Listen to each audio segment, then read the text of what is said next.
Keluaran 13 ayat 21-22. Tuhan berjalan di depan mereka pada siang hari dalam tiang awan untuk menuntun mereka di jalan, dan pada malam hari dalam tiang api untuk menerangi mereka, sehingga mereka dapat berjalan siang dan malam. Dengan tidak beralih, tiang awan itu tetap ada pada siang hari, dan tiang api itu pada waktu malam di depan bangsa itu. Oke, shalom, selamat malam. Ayat yang baru kita baca adalah peristiwa pada waktu umat Tuhan keluar dari perbudakan Mesir. Bagaimana di sana dikatakan mereka dipimpin oleh tiang awan dan tiang api. Kita tahu di sana bagaimana tiang awan dan tiang api itu yang menjaga umat Tuhan dan yang memimpin mereka, gitu ya. Pada video ini saya ingin mengingatkan kembali, saya ingin kita melihat kembali tentang 3 hal yang dilakukan dengan kehadiran tiang awan dan tiang api. Ada 3 hal yang Tuhan tunjukkan dengan kehadiran tiang awan dan tiang api ini, gitu ya. Yang pertama, tiang awan dan tiang api ini menjadi bukti di hadapan umat Tuhan Israel pada waktu itu tentang kehadiran Tuhan. Jadi yang pertama dari tiang awan dan tiang api itu, umat Tuhan melihat bahwa Allah menyertai mereka. Umat Tuhan melihat bahwa Allah hadir di antara mereka, memimpin mereka sepanjang perjalanan. Walaupun kita tahu bagaimana umat Tuhan tetap bersungut-sungut, bagaimana umat Tuhan tetap mengeluh dalam banyak hal, padahal dengan jelas-jelasan mereka melihat dengan nyata kehadiran tiang awan dan tiang api. Jadi yang pertama tentang tiang awan dan tiang api ini adalah bukti kehadiran Tuhan di tengah-tengah umatnya. Yang kedua, kalau kita bicara tiang awan dan tiang api, tadi kita sudah lihat dalam firman Tuhan dikatakan itu akan menuntun mereka. Jadi yang kedua tentang tiang awan dan tiang api ini berbicara soal tuntunan Tuhan. Bicara soal bagaimana Allah membimbing mereka di perjalanan.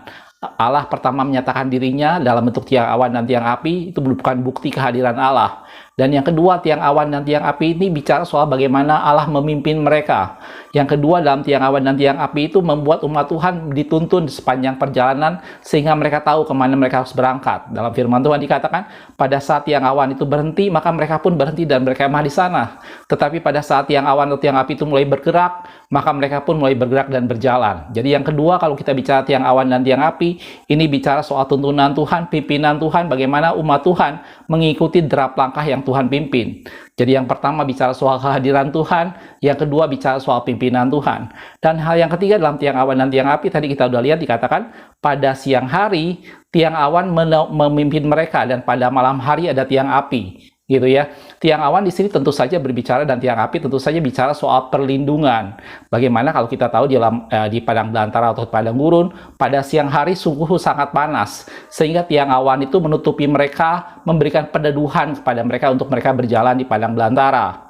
Dan kita tahu juga pada malam hari terjadi kontras suhu yang sangat signifikan antara siang dengan malam, sehingga pada malam hari suhu di padang belantara menjadi sangat dingin, dan tiang api di sana menghangatkan mereka, menerangi jalan mereka dan menghangatkan mereka.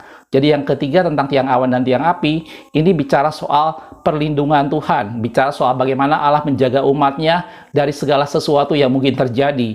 Dia menjaga pada waktu siang, dia juga menjaga pada waktu malam. Dan kalau ingat, Anda ingat cerita pada waktu mereka hendak menyeberang sungai Teberau, dan kemudian orang Mesir menyusul dari belakang, sehingga mereka ketakutan. Dalam firman Tuhan dikatakan, tiang api berpindah ke belakang mereka, menjadi pembatas antara mereka dengan orang Mesir.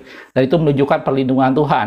Jadi pada video ini saya ingin kita mengingat kembali tentang 3 hal yang terjadi pada saat umat Tuhan keluar dari tanah Mesir, yaitu ada tiang awan dan tiang api. Pertama, tiang awan dan tiang api bicara soal kehadiran Tuhan, bicara soal manifestasi Tuhan di tengah-tengah umatnya. Dan yang kedua, tiang awan dan tiang api bicara soal pimpinan Tuhan, bagaimana Tuhan memimpin, menuntun mereka sepanjang perjalanan.